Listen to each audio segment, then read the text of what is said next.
Maximizers, and welcome to Build a Business with Chris, the place for you to learn how to build a profitable business that you love. I'm your business coach, Chris the Maximizer, and for today's video, we're going to be talking about how you can stay consistent in your business. And I know that word consistency can be a pain in the butt for all of us. Be consistent, be consistent, be consistent. It is true. Being consistent is the way to get to where you want to be in your business and overall in life. But let's talk about what you can actually do to remain consistent within your business. My first tip for you is to define what consistency looks like for you. Because for each business owner, the level of consistency is going to be different. If you are doing this part-time as a side hustle in addition to your 9-to-5, your consistency is going to look different than someone like myself who is full-time in their business. So I first want you to sit down and decide, what does consistency look like you? And you're probably like, Crystal, what does that mean? How do you want to be showing up in your business? So for me, when I think about consistency, is I personally want to be working at least 6 hours a day, 5 days a week. I've pivoted in my business, and right now about 30 hours, sometimes 40, works best for me to do what I need to do as I'm making this pivot, as I'm creating new programs, as I'm working with a different caliber of clients who are ready to start their business. It is to my benefit to work 5 days, 6 hours a day. That's fine for me. I don't care if my days off are Tuesday and Wednesday, Saturday and Sunday, Sunday and Monday. Based on what my family needs, each week I decide which 2 days I'm going to take off. But for me, I would like to work 5 days a week and work 6 hours per day. That's my level of consistency for work. I also would like to post every single day on my social media. So I want to get on Instagram stories and post every day. That's consistent to me. For my new YouTube channel that you're watching, Build a Business with Chris, for the first at least 60 days, I want to post a video every single day. That's something I decided. That's the consistency level. After the first 60 days, I'm probably going to move to 3 videos a week. Why? Because that's the consistency level that I decided. So those are the 2 most important things for me. Show up on my social media daily, as well as 5 working days a week and 6 hours for each day. That's the consistency that I define. So once you define what consistency means to you, now you have set a standard for yourself and you've set a threshold for yourself. But if you're just out here like, I need to be consistent with no threshold, you're driving yourself crazy. That's why you're inconsistent, because you don't have a threshold or a guide for yourself. Number 2, you've got to decide how you're going to track your consistency. So I use my daily planner to tell me what I need to do each day. And I'm going to talk a little bit more about planning in a later tip.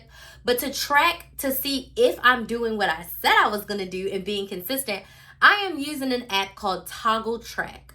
Toggle Track, I can use it on my phone, or I can use it as the laptop browser. There's a web extension, a Chrome extension that you can use.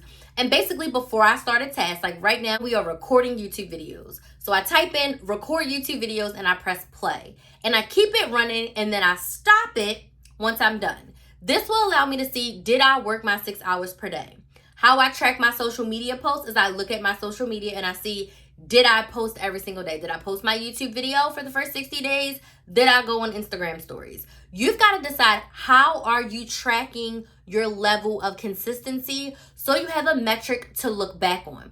I highly suggest everyone use some sort of time tracking technique, especially in the early days of your business, because you want to know how long it takes you to do said tasks. Because if in your mind it takes you 1 hour, and that's your 1 hour a day for your side hustle, but it's really only taking you 15 minutes, there's 45 more minutes that you have that you could be utilizing, and vice versa. If you think something's going to take you an hour, but it really takes you 3 hours, that could really mess with your consistency to do work, because you're like, oh my gosh, this takes forever. But if you know this task takes 3 hours, maybe you split it up over 3 days. So really figure out a way that you're going to track how consistent you are. My third tip for staying consistent is to allocate the time that you want to spend on your business on your calendar.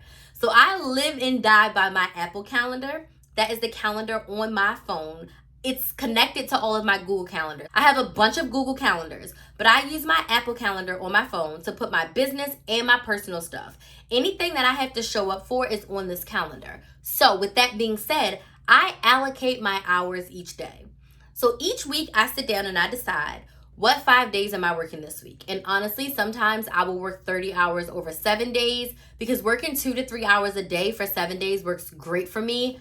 I'm fine with that. Works totally fine for me. But I'll sit down and I'll decide if I have things to do. Like when we went to go see Beyonce, I took a day and a half off. And then my sister came to town and I took another day and a half off. So I choose what days I'm going to be off. Outside of that, I choose what days I'm going to be working my 6 hours. So it's beneficial for you to sit down with your calendar and decide, I'm going to work my 1 hour block over here. On my day off, I'm going to work a 3 hour block so that you can see when you're supposed to be showing up for your business. And that will allow you to stay consistent and make it non-negotiable. Pretend it's a meeting with your boss. Pretend it's a concert that you paid for and you want to get every drop of your money's worth. So you've got to make sure that that time is on your calendar and you show up for yourself like you show up for everyone else. My next tip number 4, is to plan what you're doing. So I talked about planning a little bit. As a business owner, I plan yearly my sales. Then I break that down into quarterly. So the 4 quarters, January through March, April through June, July, August, September, October, November, December. That's quarter 4. Plan per quarter what I want to do and what I need to accomplish. Then I break it down monthly. What am I doing for August? What am I doing for September, October? And then we break it down weekly. What am I doing each week? And then I pull my daily task. I know that sounds like a lot, but planning is so important so you know where you're going in your business and what you need to get done. So you want to sit down with yourself, and I usually have a monthly planning day. As I'm recording this, it is the end of August.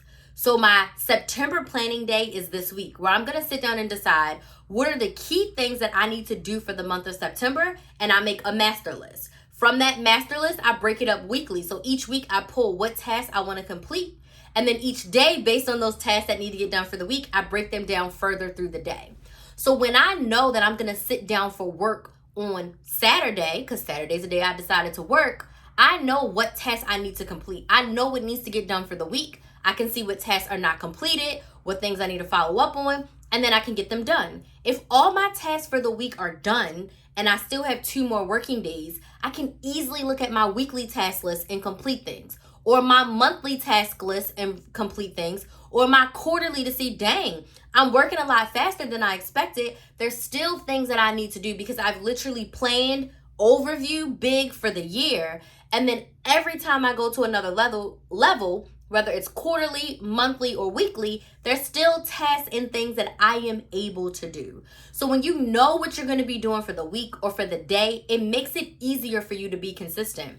So put a planning day or 2 on your schedule. Every month I have at least 1 planning day, and if I need a second day, I will add a second day. So that way you can plan for the month, you can plan for the quarter, you can plan for the year, and you always have direction. Because I found that when I'm inconsistent, it's because I didn't have a plan. I can sit down and want to work, but if I don't know what I need to do, what I need to work on, where I'm at on a project, I'll be like, ooh, I don't feel like doing anything. And that's how the inconsistency comes in.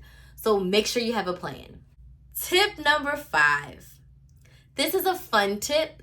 This is something I feel like we forget to do a lot. Celebrate. Celebrate when you are consistent. So the 2 things that I get the most inconsistent with is my daily journaling and showing up on social media. Those are the 2 that fall by the wayside. I'm cracking open my laptop pretty much every single day and doing something. I'm moving the needle on that end. But I am not always showing up on social media, and I sometimes forget to journal every day. But one thing I do is when I get back on the wagon, and I don't care if I'm 2 days consistent, I'm celebrating it. I'm giving myself a hand clap. Because celebrating that you did it will just motivate you to keep going. Another thing, TMI in personal life, I get inconsistent with is wearing my retainer. I paid thousands of dollars for these teeth to be straight. So whenever I'm like, oh my gosh, I wore my retainer every day for a week. Or you know what? I only wore my retainer 4 out of 7 days. But it's better than the 3 weeks I went where I didn't put my retainer in at all, right? So I want you to celebrate your progress. I don't care how small it is. You celebrate that you were consistent. You celebrate that you worked 1 hour in your business 5 out of 7 days. That is a huge accomplishment. So I want you to celebrate it all. Give yourself a pat on the back because look at you being consistent. And a little bonus tip for you. If and when because it will happen. You fall off the wagon and you've been inconsistent. I don't care if it's for a day, a week, a month, a year. When you get back on the wagon, do not beat yourself up. Celebrate that you're back on the wagon. I know I didn't wear my retainer for 3 days, but I'm putting it on today. And that's okay. I know I didn't show up on social media in a week, but I'm showing up today. And that's okay. And give yourself some grace, because running a business is not easy. Life is going to be lifing, and things are going to get in the way and things are going to come up. I want to encourage you that if you do some of these tips, it'll be a lot easier for you to get back on the wagon and stay consistent in your business. So let me know in the comments which tip was most helpful that you are going to be utilizing to make sure that you are consistent in your business. If this video has been helpful, please make sure you like it, give us a thumbs up, and subscribe to Build a Business with Chris if you want to continue to receive amazing business tips like this. You can also check out this video that's popping up here on the screen if you want to get some more tips right now. So I want to thank you all so much for watching, and I'll see you in the next video.